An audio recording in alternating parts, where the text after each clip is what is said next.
Bismillahirrahmanirrahim. Assalamualaikum warahmatullahi wabarakatuh. Alhamdulillah bi ni'matihi tatimmu shalihat. Asyhadu an la ilaha illallah wa asyhadu anna Muhammadan abduhu wa rasuluhu la nabiyya wa la rasula ba'da. Allahumma shalli wa sallim wa barik ala nabiyyina Muhammadin wa ala alihi wa sahbihi wa man tabi'ahum bi ihsanin ila yaumiddin amma ba'du. Rabbi shrah li sadri wa yassir li amri wahlul 'uqdatam min lisani yafqahu qawli. Rabbi zidna ilman warzuqna fahman. Alhamdulillah, teman-teman, bersyukur kita kepada Allah Subhanahu wa taala hari ini setelah kita libur selama Ramadan dan juga di awal Syawal, maka hari ini di tanggal 15 atau 16 Syawal kita kembali memulai rangkaian kegiatan taklim kita yang dilaksanakan di setiap malam Ahad atau Sabtu malam. Mudah-mudahan siapapun yang berangkat dari rumahnya ikhlas karena Allah Subhanahu wa taala, setiap langkah kakinya bernilai pahala di sisi Allah Subhanahu wa taala. Salawat dan salam semoga selalu tercurahkan kepada Tuhan kita Rasulullah Muhammad sallallahu alaihi wasallam. Pertama kali saya mengucapkan taqabbalallahu minna wa minkum. Semoga Allah menerima amalan-amalan kita, amalan-amalan teman-teman semua yang sudah dilakukan selama bulan Ramadan, baik dari puasanya, sholat tarawihnya, baca ayat dan lain sebagainya. Karena yang bikin kita bahagia itu ketika amal kita nanti ada nilai timbangannya di sisi Allah Subhanahu wa taala. Memang ada nggak orang yang beribadah tapi nilainya nggak ada? Bahkan dalam kisah salaf ada orang yang membawa amalan sebesar gunung Tihamah. Riwayat lain sebesar gunung Uhud. Jadi pahalanya itu selama dia hidup di dunia kalau dikumpulin sudah sebesar gunung Uhud. Tapi ternyata di sisi Allah Subhanahu wa taala dia seperti haba semua, seperti debu-debu yang terbakar. Kenapa nilainya? Yang pertama mungkin ibadahnya tidak ikhlas. Yang kedua ibadahnya ada yang salah. Berarti orang yang beribadah itu harapannya adalah ibadahnya diterima sehingga nanti ada catatan pahala di sisi Allah Subhanahu wa taala. Dan kita semua di bulan Syawal di hari Lebaran biasanya selalu mengucapkan kalimat minal aidin wal faizin. Mengucapkannya harus benar, artinya harus tahu. Biasanya kita kalau mengucap minal aidin wal faizin, yang kita ingat atau yang kita tahu itu artinya apa? Arti dari minal aidin wal faizin apa? Kalau yang orang-orang tahu kebanyakan, mohon maaf lahir dan batin. Jadi kalau kita salah sama orang, ucap minal aidin ya, maksudnya apa itu? Maafin ya, maksudnya kita biasanya. Jadi kalau kita ucap minal aidin wal faizin atau minal aidin, bayangan kita itu minal aidin artinya mohon maaf lahir dan batin. Padahal minal aidin wal faizin itu artinya adalah minal aidin, dia kembali kepada kesuciannya karena mudah-mudahan sudah dimaafkan, wal faizin, dan dia menjadi orang-orang yang menang di hari akhirat. Apa yang maksud menang? Menang melawan hawa nafsu selama Ramadan. Dan menang di hari raya itu artinya dia telah mendapati pengampunan dari Allah Subhanahu wa taala. Nah, jadi itulah makna minal aidin wal faizin.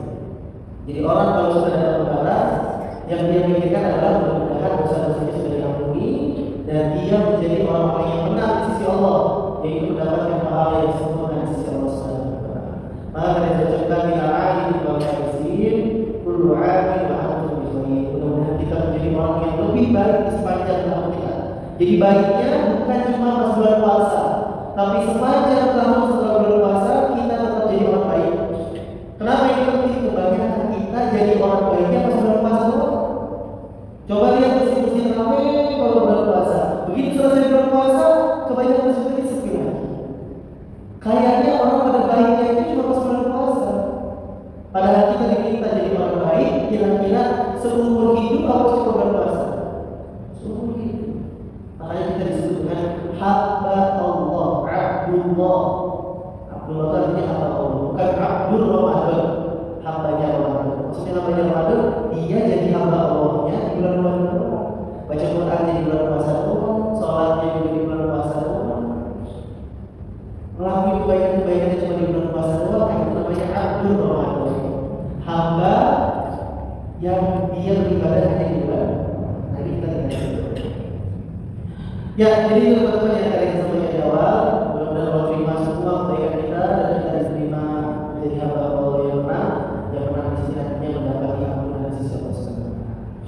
Hari ini karyanya hanya ingin menyampaikan satu hadis tentang momentum halal bihalal. Halal bihalal itu artinya adalah mengurai. Halal itu bukan halal yang diambil dari lawannya halal. Jadi ada halal, ada haram, ada mubah, ada makruh. Nah halal di sini, halal bihalal itu bukan yang dimaksud dengan halal seperti yang ada di makanan-makanan kita. Ya kalau di makanan-makanan sekarang ada label halal. Nah halal bihalal itu sebenarnya bukan diambil dari halal yang itu. Halal bihalal itu diambil dari halal.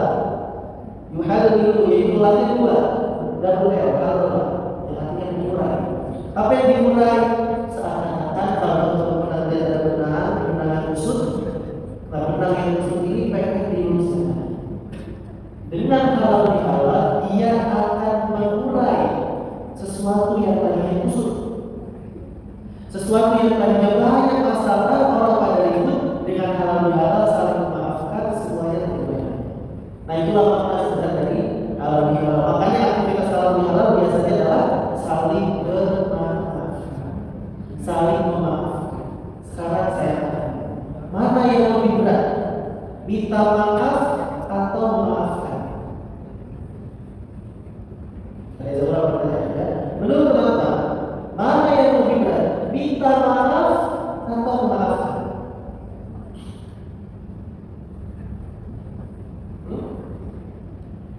Maaf. Minta maaf. Gampang minta maaf. Dikit-dikit maaf. Sekarang orang Indonesia Bang, melakukan apa aja silakan. Nanti kalau dia salah klarifikasi, minta maaf, bikin di video.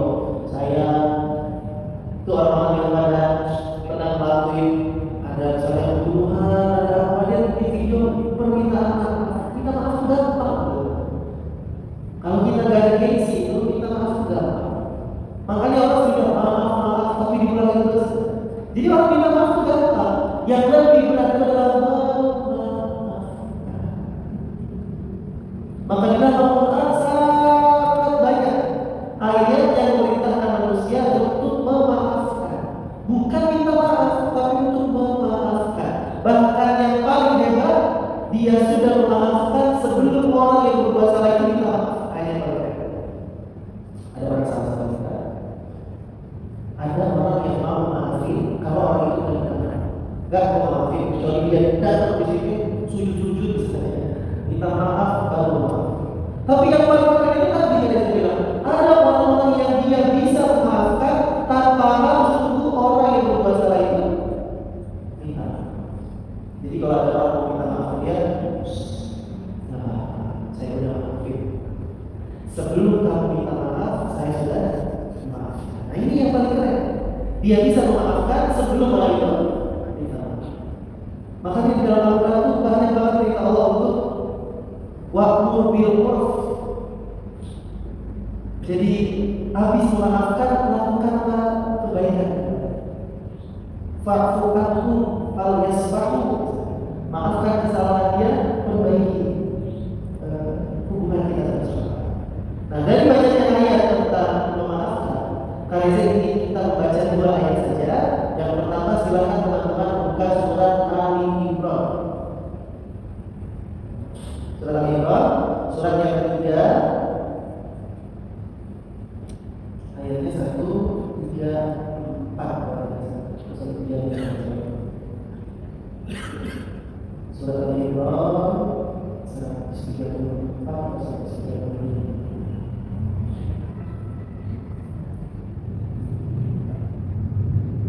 135. Kita mulai baca dari ayat 130. Silakan buka di handphone boleh, yang ada di mushafnya, kalau mushafnya belum berbeda baik.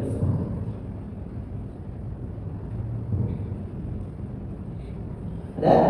Kita mulai dari surat Ali Imran, surat ketiga, ayatnya mulai 133, kita baca sampai 134. Biar teman-teman bisa tahu apa yang ada.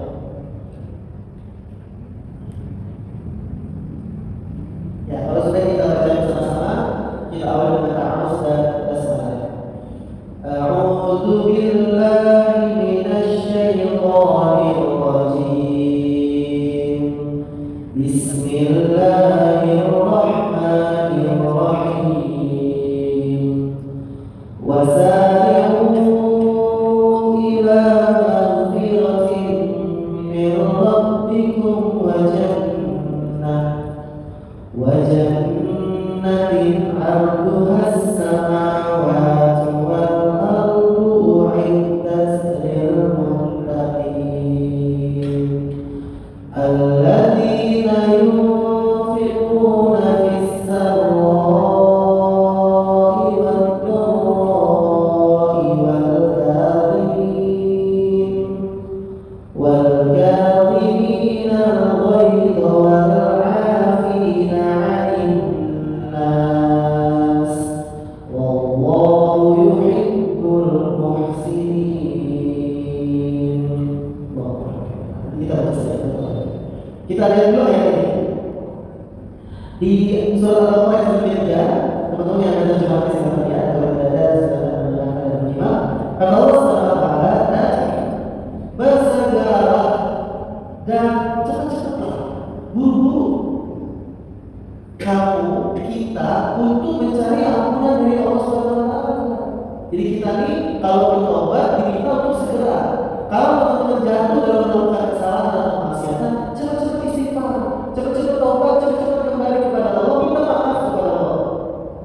Jangan tunggu nanti besok-besok atau nanti baru lupa aja atau nanti pulang sekolah misalnya. Jangan. Begitu teman-teman melakukan kesalahan, segera minta maaf. Kalau dia melakukan dosanya kepada Allah, beristighfar dan mohon ampun. Kalau dia melakukan dosanya kepada orang lain, maka meminta maaf. Dan kalau kita menjadi orang-orang yang bersegera mencari ampunan Allah, dan kita akan mendapatkan surga, yang surganya itu luasnya seluas langit dan bumi. Jadi ada surga yang ukuran luas surganya itu seluas langit dan bumi. Kita ngeliling Indonesia aja mungkin belum, apalagi ngeliling dunia. Ada konten di Facebook orang yang dia ingin mengelilingi seluruh negara di dunia, 180 seluruh negara di dunia. Itu pun kalau dia datang ke negara itu nggak mungkin dia ngelilingi satu negara. Dia cuma datang ke negara itu dan ke satu kota satu kota. Tapi ini teman-teman mendapati seluruh luasnya surga yang luasnya seluas dunia, seluas bumi, bahkan seluas langit. Luasnya teman-teman mendapati surga. Untuk siapa itu? Sudah disediakan bagi orang-orang yang bertakwa. Di orang bertakwa itu orang yang dia selalu dan bersegera meminta ampunan dari Allah. Bukan yang tidak pernah bikin dosa, tapi yang kalau dia berdosa dia langsung minta maaf, minta ampunan kepada Allah SWT. Dan orang-orang yang berinfak di atas 130 tahun, orang-orang yang memberikan surga yang seluas langit dan bumi itu adalah orang-orang yang berinfak, baik ketika duitnya lagi banyak ataupun lagi sedikit, kondisinya lagi lapang maupun sempit. Dan orang-orang yang senantiasa menahan amalannya, gak gampang marah. Apa salah satu sifat Nabi SAW? Sifat Nabi SAW itu adalah kebaikannya mendahului rasa marah. Jadi kalau teman-teman ada orang marah, itu Nabi SAW orang yang paling luar biasa dalam marah. Nabi marah itu kalau ada kesalahan. Tapi kalau dalam bergaul ada yang melakukan kesalahan sama Nabi kan sangat mudah. Orang yang berinfak baik dalam keadaan lapang maupun sempit, orang yang menahan amalannya, dan bukan orang yang minta maaf, tapi yang paling mulia adalah orang yang memaafkan kesalahan orang lain. Kalau orang salah minta maaf wajar, wajar, udah harusnya. Kalau dia salah ya minta maaf. Tapi yang paling benar itu maaf. Udah mah dia yang nyolong, dia yang ngeselin, dia lebih muda dari kita. Dulu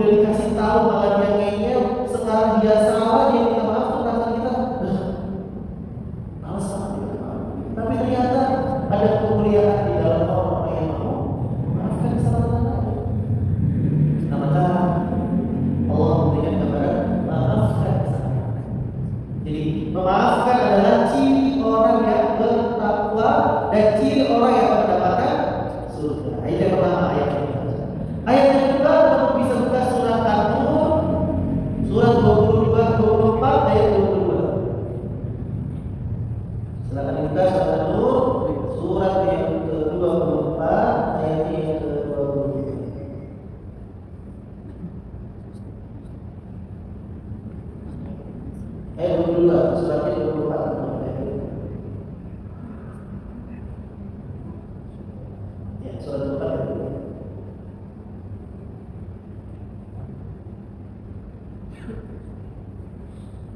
Sudah semua? Kita baca bersama-sama. Ini bisa tentang Abu Bakar dengan pembantunya. Nanti mengenai cerita. Kita baca ayatnya. Kita awali dengan Al-Quran bersama. A'udzu billahi minasy syaithanir rajim. Bismillahirrahmanirrahim. Wa la ya'tali ulul fadli minkum was-sa'ati an yu'tu ulil qurba wal masakin wal muhajirin fi sabilillah wal ya'fu wal yasfahu ala tuhibbuna an yaghfirallahu lakum wallahu ghafurur rahim. Allah Subhanahu wa taala berfirman, dan janganlah orang-orang yang mempunyai kelebihan dan kelapangan bersumpah bahwa mereka tidak akan memberikan bantuan kepada kerabatnya, yaitu orang miskin. Jadi ini tentang tentang yang disebut dengan hadis ifki, kisah fitnah, berita hoax yang terjadi di masa Islam. Intinya ini sebenarnya sangat panjang. Intinya di Madinah itu ibunda Aisyah istilahnya salah difitnah melakukan zina, kemaksiatan dengan salah satu prajurit di dalam Islam. Dan yang menyebabkan fitnah itu adalah pembantunya Abu Bakar. Yang pembantunya Abu Bakar ini dia masih saudara sama Abu Bakar, ditolongi sama Abu Bakar, dikasih pekerjaan sama Abu Bakar untuk bantu-bantu jadi asisten rumah tangga di rumah Abu Bakar, dan hidupnya udah dijamin. Jadi dia kerja digaji, keluarganya dia dihidupin, dikasih infak sama Abu Bakar. Ternyata dia ini, karena saya lupa nama pembantu ini, pembantu jadi perempuan. Ternyata yang berbalik fitnah di kota Madinah itu, teman-teman bisa bayangin, ada orang yang kita tolong, keluarga yang kita tolong, tapi ternyata dialah yang menghancurkan nama baik keluarga. Jadi lagi ngomong, kalau sama yang Islam, ya itu namanya Islam. Jadi dia masih kerabat sama Abu Bakar, dibantu keluarganya, dihidupin keluarganya sama Abu Bakar, dikasih bantuan setiap hari setiap bulannya. Ternyata fitnah datangnya sudah. Jadi Abu Bakar sangat cemas. Dan Abu Bakar bersumpah, mulai hari ini, pas sudah ada berita benarnya bahwa ternyata ibunda Aisyah tidak berzina, maka Abu Bakar langsung bersumpah, mulai hari ini saya tidak akan bawa lagi kamu dan keluarga kamu. Tapi turun ayat, tidak boleh orang-orang yang punya kelebihan dan kelapangan bersumpah tidak akan bantuin orang-orang miskin yang dia masih kerabat. Nah, di sini ada beritahu wal ya'fu wal yasfahu. Maafin aja. Dan berlapang dada ini kalau udah maafin, udah jangan pikir-pikir lagi. Gak usah disindir-sindir lagi, gak usah diomongin lagi, gak usah dibahas-bahas lagi yang dulu-dulu. Kalau sudah memaafkan dan berlapang dada, perbaiki kondisinya sama orang yang tadi. Ya udah deh, kata Allah, wal ya'fu wal yasfahu ala tuhibbuna yaghfirallahu lakum. Emangnya kamu gak mau Allah ampuni dosa-dosa? Jadi Abu Bakar maafin kesalahan saudaranya biar Allah maafin kesalahannya Abu Bakar. Jadi kita Reza aja terus. Kita ini kalau maafin saudara kita, maafin kesalahan lain, itu bukan karena gak enak, bukan karena disuruh sama orang, bukan. Tapi kita maafin kesalahan dia biar Allah maafin kesalahan. Sekarang kita bisa jawab juga lebih banyak mana? Kita melakukan kesalahan kepada orang lain atau orang lain melakukan kesalahan sama? Lebih banyak mana? Kita melakukan kesalahan kepada orang lain, salah kepada orang lain, atau orang lain yang melakukan kesalahan? Kayak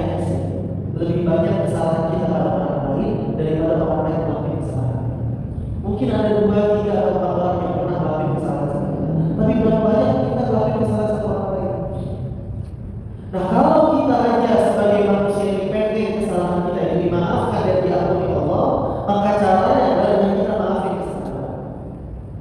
Maka jadi orang maaf itu adalah sikap yang harus dimiliki. Jadi memaafkan itu adalah sifat orang beriman.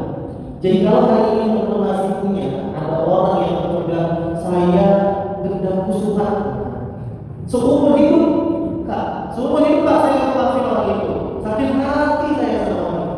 Semakin teman-teman sakit hati dan teman-teman mau memaafkan kesalahan orang itu, semakin besarnya nilai keutamaan dan pahala di sisi Allah Subhanahu. Pertanyaannya jadi sama. Lukanya sudah terlalu dalam, sakit hati sudah tidak jadi. Teman-teman pernah mendengar kisah Nabi Muhammad SAW yang bertemu dengan Wahsy itu tadinya budak dari Abu Jahal. Pokoknya Wahsy diperintahkan sama majikannya untuk membunuh paman dari Rasulullah bin Hamzah bin Abdul Muthalib. Di dalam peperangan, Wahsy diberikan tugas, Wahsy, kalau kamu bisa membunuh Hamzah dan membawa jantungnya kepada saya, kata majikannya, saya akan bebaskan kamu sebagai seorang budak. Nah, zaman dulu tuh orang kalau di budak itu sesat karena dia kayak piaraan kayak binatang dan lainnya. Nah, Wahsy sangat bersemangat pengen dia merdeka, tidak jadi budak lagi. Di dalam perang itu, takut kalau bisa. Wahsy itu dalam peperangan hanya mengintip dan menunggu Hamzah itu lagi ada cepat, lagi ada kesempatan. Begitu ada kesempatan langsung Wahsy dari belakang menembak Hamzah itu, tertusuk di bagian dadanya oleh Hamzah meninggal. Begitu Hamzah dipanggil oleh meninggalnya, itu Wahsy membuka, membelah dada daripada Hamzah lalu diambil jantungnya dan jantungnya diserahkan kepada majikan. Dan di hari itulah Nabi SAW sangat bersedih karena pamannya yang dicinta Hamzah bin Abdul Muthalib meninggal, dan bukan cuma meninggal, tapi diambil organ jantungnya kayak orang dimutilasi. Nabi sangat bersedih.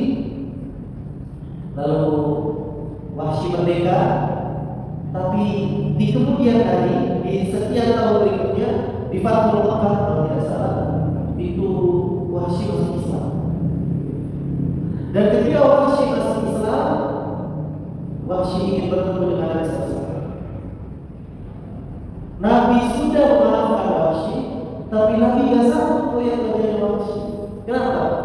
Karena setiap Nabi melihat wajahnya Wahsy, Nabi akan teringat kepada pamannya itu Hamzah bin Abdul Muthalib. Maka Nabi tidak pengen luka itu yang sudah ditutupi, yang sudah dimaafkan itu tergores kembali. Maka Nabi bilang, Wahsy, tolong jangan muncul wajahnya di depan saya. Bukan Nabi marah, bukan Nabi tidak memaafkan, tapi Nabi khawatir justru kalau melihat Wahsy teringat lagi wajah pamannya dan ingat lagi kisah bahwa yang membunuh pamannya ini adalah Wahsy, bahkan dibunuhnya bukan saja dibunuh, sampai diambil jantungnya.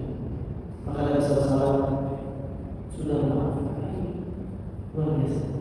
Jadi seberapa besar sih kesalahan orang lain kepadanya sampai kita tidak mau memaafkan. Padahal di sini disebutkan Allahu Ghafurur Rahim, dan Allah itu memang Maha Pengampun dan juga Maha Pengampun. Kalau Allah itu Maha Pengampun, kenapa kita tidak mau menjadi orang yang memaafkan kesalahan saudara? Maka mudah-mudahan di hal yang ini mungkin jika di antara kita, di antara sesama yang mengaji tidak ada kesalahan, tidak ada pernah saling mengecewakan, tapi mungkin di luar sana kita pernah merasa kecewa, kita pernah merasa sakit hati pada orang lain. Karena di situ ada keutamaan, di situ ada kemuliaan yang teman-teman sedang cari. Itu bukan memaafkan, tapi teman-teman sedang mencari Allah memaafkan kesalahan kita dengan cara kita memaafkan kesalahan. Allah itu yang mungkin bisa saya sampaikan. Di pertemuan ini saya juga mengucapkan mohon maaf lahir dan batin. Sekiranya Reza pernah mengucapkan kalimat yang kurang berkenan, mungkin ada sikap-sikap Reza yang kurang pas di mata teman-teman, mohon bisa dimaafkan. Tapi insya Allah kekeliruan kesalahan yang telah teman-teman lakukan sebelum sudah Reza maafkan. Terakhir, ada seorang sahabat dia masuk ke dalam surga lewat jalur memaafkan kesalahan sahabat. Jadi sebelum tidur, sahabat ini selalu bertekad di dalam dirinya, dia memaafkan semua kesalahan orang lain yang pernah dilakukan kepadanya, dan dia berusaha untuk tidak hasad. Teman-teman tahu hasad tidak memiliki iri kepada orang lain, maka disitulah menyatakan Nabi, orang ini orang yang menjadi dengan surga. Siapa itu? Yaitu orang yang mampu memaafkan kesalahan. Belajar menjadi orang yang maaf hatinya, mau memaafkan kesalahan orang lain, dan kita juga dimaafkan oleh Allah Subhanahu